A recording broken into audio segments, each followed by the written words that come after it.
Alright guys, today we're going to talk about the caster from Persian myth, Scheherazade. We start her story off with the sultan or the ruler, Shahryar. Prior to all of these events taking place, Shahryar was said to have been reigning over the Tartary region, which was a vast amount of territory that derived from Sasanian Persia. Now, during his rule, Shahryar had a wife that he loved more than anything. He sucked her toes, he bought her gifts, he made sure that anytime that his girl was in need, she would have it in no more than a blink of an eye. And that, people, is when Shahryar found out the truth.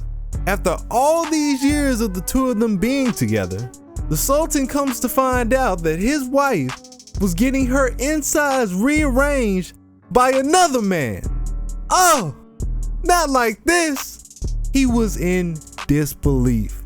He couldn't fathom the idea that his wife would be cheating after all the things he had done for her. And since infidelity was against the law of their people, he took his wife down to the Grand Vizier and he had her executed.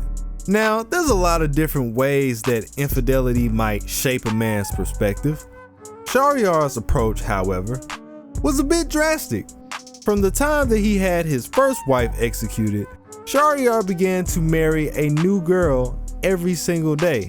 And in order to make sure that this girl wouldn't even get the opportunity to cheat, he would have that same woman decapitated by the next morning.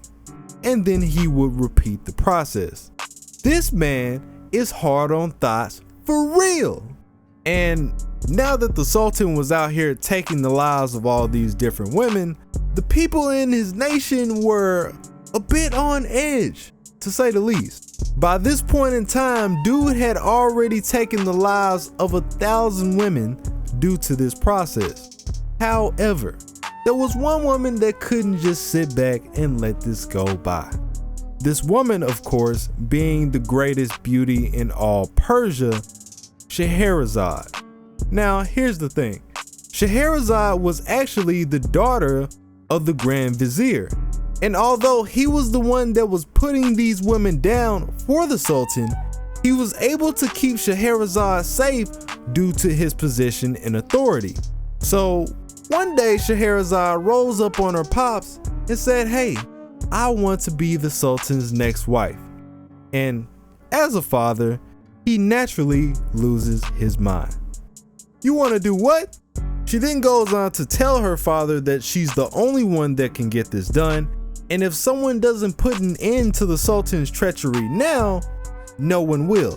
If she fails, then at least you can say she went out doing something for her people. He was on the fence about the idea at first, but he eventually breaks down and puts in the word for his daughter. The Sultan says, "Okay, but just know, when it's time for you to put her down, you better not change your mind, or I'ma kill you first. You drive a hard bargain." Now, before they went through with this marriage, Scheherazade asked the Sultan, can her sister, Dunyazad, sleep with them in their chamber since it would be her last few hours of living. The Sultan agreed. Little did he know, Dunyazad was just a small aspect to the bigger scheme. This just sounds like a setup.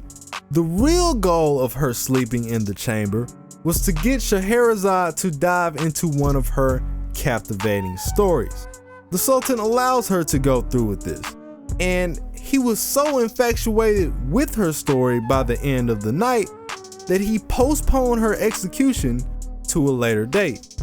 So she keeps telling her stories, and another story, and another story. And for 1,001 nights, Scheherazade was able to keep the king in limbo, saving the lives of hundreds of women from their execution. Now, during these 1,000 nights, Scheherazade had given birth to 3 little boys. And the night that she had ran out of stories, she called out to the nurse to bring her kids into the chamber. She drops down at the Sultan's feet and said, "I've kept you entertained all this time. You gotta let me live. If not for my sake, then at least for the kids. Think about the kids, man. The Sultan starts to break down. He had a complete change of heart and went back on his custom when he saw the error in his ways. He gave out gifts to the people in his court, including her father, fitted him out with some brand new robes, and he gave him a new position. Not sure how new robes are supposed to justify you killing 1,000 bitches, but you gotta start somewhere.